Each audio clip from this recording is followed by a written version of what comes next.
ओम नमः शिवाय। दोस्तों, आज हम आपको बताएंगे कि हिंदू पूजा पाठ में लहसुन और प्याज क्यों नहीं खाना चाहिए। इससे एक जुड़ी कथा है जो आज हम आपको बताते हैं। रोचक पौराणिक कथा, हिंदू धार्मिक क्रियाओं में लहसुन और प्याज क्यों नहीं खाते। नमस्कार दोस्तों, अभी हम आपके समक्ष एक और रोचक या पौराणिक कथा लेकर आए हैं। आपने खुद आस नज़दीक लोगों को ये कहते हुए तो पक्का सुना होगा कि नवरात्रि उपवास में और धार्मिक क्रियाओं में लहसुन या प्याज का इस्तेमाल वर्जित है या नहीं खानी चाहिए। हम में से कई जनता इस कथन का पालन भी बहुत जरूरी करती होंगी। आखिर ऐसा क्यों है? लहसुन या प्याज को धार्मिक क्रियाओं, पूजा पाठ इत्यादि में इस्तेमाल करना वर्जित माना गया है।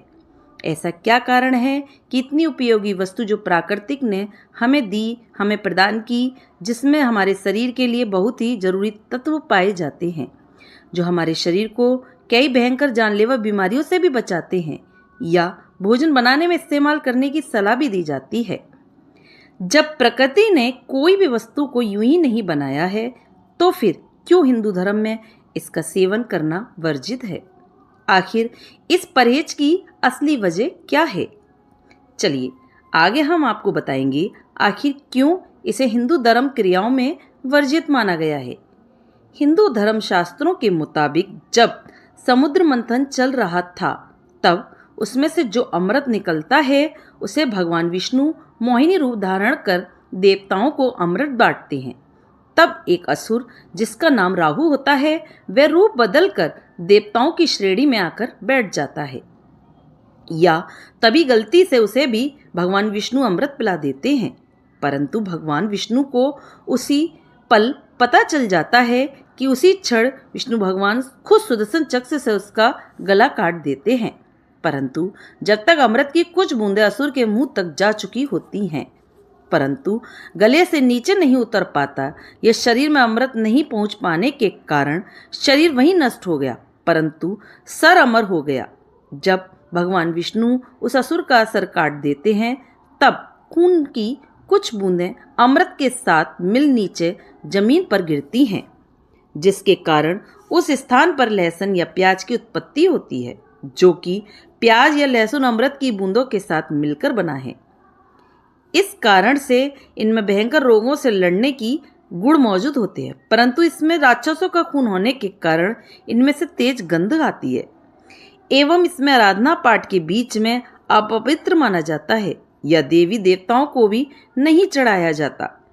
इसीलिए पौराणिक काल से ही ब्राह्मण प्याज या लहसुन का इस्तेमाल कभी नहीं करते। कुछ ब्राह्मण तो ऐसे हैं जिन्हें ये तक नहीं पता कि प्याज या लहसुन का स्वाद कैसा होता है। आपको जानकारी दे दें कि सनातन धर्म में ही नहीं, जबकि परंतु जापान या चाइना में भी एक वर्ग के जनता ऐसे है जो प्याज या लहसुन से परहेज करते हैं। शास्त्रों के मुताबिक हमें जो भी खाना भोजन चाहिए वह सात्विक होना चाहिए, क्योंकि खाना का हमारे जिंदगी में बहुत बड़ा महत्व होता है। इसका हमारे मन पर सीधा असर पड़ता है। बड़े बूढ़ों ने कहा है कि जैसा अन्न वैसा मन, या जैसा आहार वैसा ही हमारा व्यवहार होगा। आयुर्वेद के मुताबिक खाद्य पदार्थों को 3 श्रेणियों में बांटा गया है। पहला है सात्विक, दूसरा तामसिक और तीसरा है राजसिक। सात्विक खाना में आता है दूध, घी, आटा, चावल, मूंग, लौकी आदि जैसे वस्तु आते हैं। इस प्रकार के खाने में शांति, संयम या पवित्रता नुमा भावनाओं को बढ़ाने की शक्ति होती है।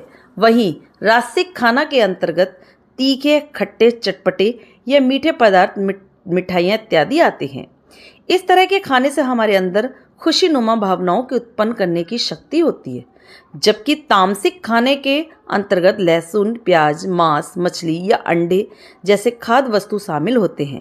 इस तरह के खाना क्रोध, जुनून, उत्तेजना, अहंकार, विनाश नुमा भावनाओं को उत्पन्न करते हैं। लहसुन या प्याज को आयुर्वेद में तामसिक खाने में रखा गया है।